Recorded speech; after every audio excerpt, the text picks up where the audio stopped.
Hello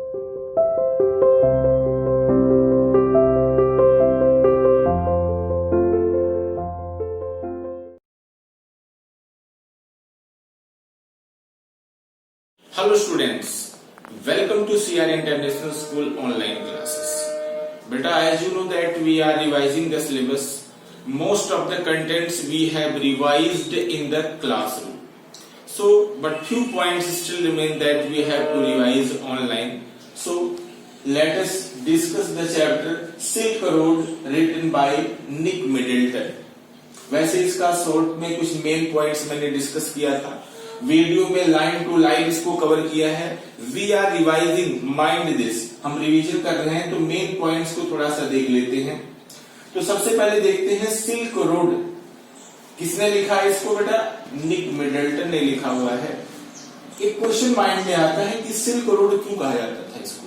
silk route और silk road ये है ट्रेडिशनल रूट हुआ करता था जो चाइना को वेस्टर्न से जोड़े हुए था, यानी चाइना को वेस्टर्न से जोड़े हुए था और वेस्ट को चाइना से जो है सामान जो जाता था इसी रूट से जाता था. It used to be a traditional route, एक व्यापारिक मार्ग हुआ करता था, इसीलिए इसको हम बोलते थे सिल्क रूट. चलिए आगे देखते हैं. पिलग्रिमेज एक वर्ड आया हुआ है, इसका क्या मतलब है? पिलग्रिमेज का मतलब होता है बेटा तीर्थ स्थान. तीर्थ स्थान, होली प्लेस पर जो लोग जाते हैं, तीर्थ यात्रा करते हैं, उसी के लिए आया हुआ है. अब यहाँ पर राइटर जो है वो जाता है कैलाश पर्वत, ठीक है. तो कैलाश पर्वत पर वो कोरा करना चाहता है. एक वर्ड आया हुआ है कोरा. कोरा का अर्थ होता है स्थानीय भाषा में लोग जो पैदल यात्रा करते हैं वहां के लोग, इसको हम कोरा बोलते हैं. तो राइटर जो है वहां पर जाना चाहता था, कोरा करना चाहता था. कहने का मतलब है स्थानीय भाषा में वहां पर पैदल चलना चाहता था. कहा? कैलाश पर्वत पर.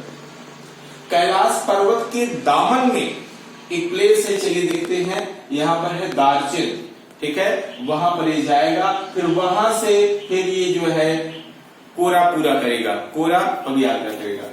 अब राइटर की यात्रा लासा से माउंट कैलाश की तरफ है. देखिए ये जो मैंने लिखा हुआ है लासा टू माउंट कैलाश. अब राइटर यहां से निकलता है माउंट कैलाश के लिए. माउंट कैलाश जाकर के वह वहां पर कोरा करेगा. कोरा स्थानीय भाषा में वहां पर पैदल यात्रा करेगा, चक्कर लगाएगा. तो साथ में कौन कौन है?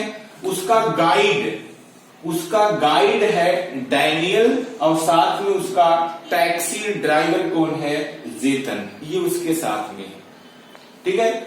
जब ये लोग यात्रा करते हैं, निकलते वहां से, तो शुरू में कोई दिक्कत नहीं आती है, बहुत कंफर्टेबल वे में होता है. लेकिन रास्ते में कुछ प्रॉब्लम्स आती हैं. हम जब टेक्स्ट को पढ़ते हैं, लाइन टू लाइन पढ़ते हैं, वहां पर हमें वो उसकी जो यात्रा होती है, उसकी जो जर्नी होती है, यानी जेतन जो है जब गाड़ी चला रहा होता है, आगे का रूट पता नहीं है कि बर्फ जमी हुई है, रास्ता कैसा है, कुछ पता नहीं होता है और वहां पर उसको बहुत ज्यादा दिक्कत आती है. जो दिक्कत आती है जब हम टेक्स्ट पढ़ते हैं, लाइन पढ़ते हैं, वो थोड़ा सा बोरिंग लगता है कि वो यात्रा, मतलब हम मेन टॉपिक से वहां हटते हुए दिखाई देते हैं, उसके मतलब जर्नी पर सेंट्रलाइज हो जाते हैं. लेकिन हमें क्या ध्यान रखना है कि राइटर जो है वहां माउंट कैलाश जाता है, वहां पर वो कोरा करना चाहता है. हमारा फोकस यह है. रास्ते में प्रॉब्लम्स इसको आती हैं क्योंकि रास्ता जो है बहुत ही टेडियस होता है. अब वहां पर जब जाते हैं तो बर्फ जमी होती है, इसको कुछ भी पता नहीं होता है और वहां पर उतरते हैं. फिर उतरने के बाद फिर बर्फ की मोटी परत होती है, वहां पर इसका ड्राइवर भी होता है, पैर पटक करके चेक भी करता है, फिर गाड़ी को घुमाता है. कहने का मतलब वहां वो थोड़ा सा कॉम्प्लिकेटेड है. आप वीडियो को देखोगे, जब हम लाइन टू लाइन पढ़ाए हुए हैं उसमें सारी बातें क्लियर हो जाएंगी. एनी हाउ जब वहां से वो निकलते हैं फिर खुले मैदान की तरफ आते हैं, वहां पर जिप्सीज होते हैं, बंजारे होते हैं, और बंजारे जब देखते हैं तो गाड़ी की तरफ आते हैं, और वो जो जिप्सीज जो बंजारे हैं वो उनके साथ जो है बड़े बड़े मैस्टिफ एक वर्ड आया हुआ है जो बहुत खतरनाक जो है डॉग्स होते हैं वो रखे होते हैं। वो गाड़ी को देख करके बिल्कुल एक बुलेट की तरह गाड़ी की तरफ दौड़ते हैं, ठीक है। और जो खानाबदोश जो जिप्सीज होते हैं वो इन लोगों को जब जाते हुए देखते हैं, मतलब राइटर है, इसका ड्राइवर जेतन होता है डैनियल, ये जब लोग जा रहे होते हैं तो रास्ते में जो दिखाई देते हैं जिप्सीज ये बंजारे लोग, तो वहां से एक तरीके से हाथ हिलाते हैं, ठीक है। और अब जो सीप्स होती हैं, जो भेड़ हुआ करती थी, वे गाड़ी की तरफ दौड़ करके आती है, लेकिन जैसे जैसे फिर गाड़ी बढ़ती है फिर वो वहां से जो है डिस्ट्रैक्ट जो है हो जाते हैं, दूसरी तरफ भी चले आती है। तो सबसे खतरनाक जो बात है, मेन पॉइंट वाली जो बात है, जो इनके पास जिप्सीज जो है, जो खतरनाक जो डॉग्स हैं जिसको मैस्टिफ बोलते हैं, ये एक बिजली की भांति एक तरीके से एक वर्ड यूज किया है राइटर ने, एक बुलेट की तरह दौड़ते हैं। और फिर जो है कहने का मतलब इस तरीके से इंपीरियल कोर्ट में इस तरह के जो कुत्ते हुआ करते थे एक तरीके से प्रोटेक्शन के तौर पर लोग रखते थे। यहाँ इस मैस्टिफ पर थोड़ा सा चैप्टर में 2-3 बातें हैं। कुल मिलाकर के कहने का मतलब जब वहां पर राइटर एनी हाउ रास्ते में ये प्रॉब्लम्स आती हैं, गाड़ी में प्रॉब्लम आती है, गाड़ी में प्रॉब्लम आने का मतलब काफी हाइट पर होते हैं और फिर चढ़ाव उतार चढ़ाव होता है, अप एंड डाउन, रास्ता टेडियस होता है, इन सभी ऑब्स्टेकल्स को झेलते हुए any how they survived on the way, ठीक है। कहने का मतलब रास्ते को एनी हाउ कैसे वो जर्नी को कंप्लीट करते हैं, पहुंचते हैं, वहां पहुंचने पर मतलब दार्शनिक पहुंचते हैं वहां। लेकिन एक चीज है, वहां पहुंचने पर जो इन्होंने सोच रखा था कि मानसरोवर झील की क्या कंडीशन है, बहुत अच्छा सोच रखा था। दार्जिलिंग के बारे में बहुत सोच इनकी अच्छी थी कि बहुत अच्छा प्लेस होगा, होर के बारे में भी बहुत सोच रखा था किसने, राइटर ने। लेकिन जब ये लोग वहां पर पहुंचते हैं, जो इनकी सोच थी, जितना बेस्ट सोच रखा था एटमॉस्फेयर के बारे में, उस प्लेस के बारे में, उतना अच्छा नहीं था। क्योंकि लाइन टू लाइन बेटा आपने पढ़ा हुआ है, we are revising and revision में मैं आपको एक तरीके से रिमाइंड करा रहा हूं ताकि ये छोटी छोटी बातें जो मैं बीच में आपको बोल रहा हूं वो सारी बातें आपको याद आ जाएगी। दार्जिलिंग में पहुंच करके वहां पर उन्होंने क्या फील किया, वहां पर पहुंचते हैं, एनी हाउ कहने का मतलब वहां जब पहुंचता है तो पहुंचने के बाद इसकी तबीयत थोड़ी सी डाउन होती है, और फिर तबीयत जब डाउन होती है उसको वहां पर एक जो है मेडिकल में ले जाया जाता है, और वहां पर जो वो लेकर जाया जाता है वहां एक तिब्बतीय डॉक्टर होता है। लेकिन वो तिब्बतीय डॉक्टर जो हुए वो बिल्कुल वैसा नहीं लगता है जैसा कि उन्होंने सोच रखा था कि व्हाइट कोट पहने हुए होगा, जिस तरीके से डॉक्टर होते हैं वो थोड़ा सा अलग था। और जो खाने के लिए जो गोली भी देता है वो भी अजीब तरीके से, बहुत ही ह्यूमरस है, आपने चैप्टर में पढ़ा हुआ था, जैसे एक टंग वर्ड आया हुआ है चैप्टर में। तो एनी हाउ कैसे भी करके वहां पर उसको आराम मिलता है।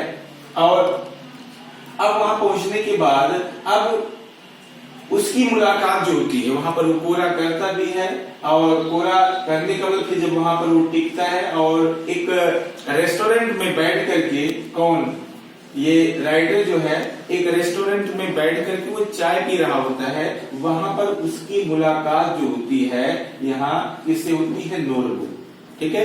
रेस्टोरेंट में जब चाय पी रहा होता है तो उसकी मुलाकात नोरबू से होती है। लेकिन नोरबू से बातचीत आगे करने से पहले अब वहां हम थोड़ा सा आपको बताएंगे नोरबू कौन है। नोरबू जो है वहां का एक तिब्बती है जो कि Chinese academy of social science में वह वहां पर काम कर रहा होता है, बीजिंग में, ठीक है। अब उसका काम क्या था, वो बुद्धिस्ट लिटरेचर में, मैंने यहाँ पर लिखा हुआ है बुद्धिस्ट लिटरेचर में, बौद्ध साहित्य में वो क्या कर रहा था, इस कैलाश कोरा के बारे में, मतलब कैलाश कोरा के बारे में और उसकी इंपॉर्टेंस के बारे में बौद्ध साहित्य में वो लिख रहा था, उसके महत्व के बारे में बता रहा था। लेकिन खुद कभी कोरा नहीं किया हुआ था, क्या आपने देखा कि जब नोरबू से उसकी मुलाकात होती है, कहां पर होती है? एक रेस्टोरेंट में। जब वो चाय पी रहा होता था तो नोरबू आता है, उससे पूछता है कि मैं बैठ सकता हूं, एक फॉर्मल वे में। और बैठने के बाद फिर जो है वो उससे पूछता है कि क्या आप एक अंग्रेज हो? तो इस तरीके से दोनों में कम्युनिकेशन होने लगता है। और कम्युनिकेशन करने के बाद ये पता चलता है कि नोरबू जो है वो एक तरीके से लेख लिख रहा होता है, पेपर्स लिख रहा होता है बौद्ध साहित्य में। किसके बारे में? कि कैलाशपुरा के बारे में, उसका क्या महत्व है, इन्हीं चीजों के बारे में लिख रहा होता है। एक बात समझ में आ रही होगी कि नोरबू जो है वो धार्मिक कम जो है लेकिन एकेडमिक ज्यादा था, क्योंकि उसका मतलब बहुत ज्यादा वहां धर्म से संबंधित नहीं था, वो एकेडमिक के पॉइंट ऑफ व्यू से वहां आया होता। लेकिन जब इसको पता चलता है राइटर को, ये दोनों वहां पर फिर बातचीत करते हैं और एक साथ जो है डिसाइड करते हैं कि चलो हम दोनों साथ मिल करके जो है एक बार कोरा करते हैं। कहने का मतलब कोरा, फिर वही वर्ड आया, स्थानीय भाषा में पैदल यात्रा करते हैं। तो ये छोटी मोटी बातें रही। बीच में हम इसमें जो पढ़ते हैं स्टार्टिंग में शुरू से लेकर के लास्ट तक छोटी मोटी बातें आती हैं। जो वीडियो आप देखोगे छोटी मोटी बातें कंप्लीट उसमें आ जाएंगी।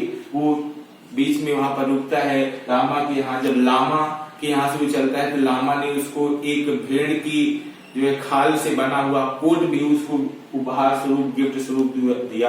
तो ये छोटी मोटी बातें जब टेक्स्ट में हम पढ़ते हैं from the very beginning till the last we visit these trivial things, but major points whatever we have interrupted in the mid of the chapter, it is sufficient to remind you whatever previously you have studied the chapter the Silk Road. कहने का मतलब बेटा ये छोटी छोटी बातें जो बीच बीच से मैंने आपको उठाया, ये चीजें आपको प्रीवियस लेक्चर को रिमाइंड करा देंगी उस वीडियो को। सिल्क रोड एक ट्रेडिशनल रूट हुआ करता था जो चाइना को वेस्टर्न से जुड़े हुए था और इसको इसीलिए जो है ट्रेडिशनल रूट कहा जाता था। ट्रेडिशनल रूट हुआ करता था, इसको सिल्क रूट करते हैं। इस तरीके से राइटर की यात्रा हमने देखा कि लासा से शुरू होती है माउंट कैलाश के लिए। जब ये लोग चलते हैं तो शुरू में कोई दिक्कत नहीं आती, लेकिन आगे रास्ता थोड़ा सा कॉम्प्लिकेटेड होता है। लेकिन so many obstacle, despite of so many obstacles, but any how they survived on the way. दिक्कत थोड़ी सी होती है लेकिन वो वहां पर पहुंच जाते हैं।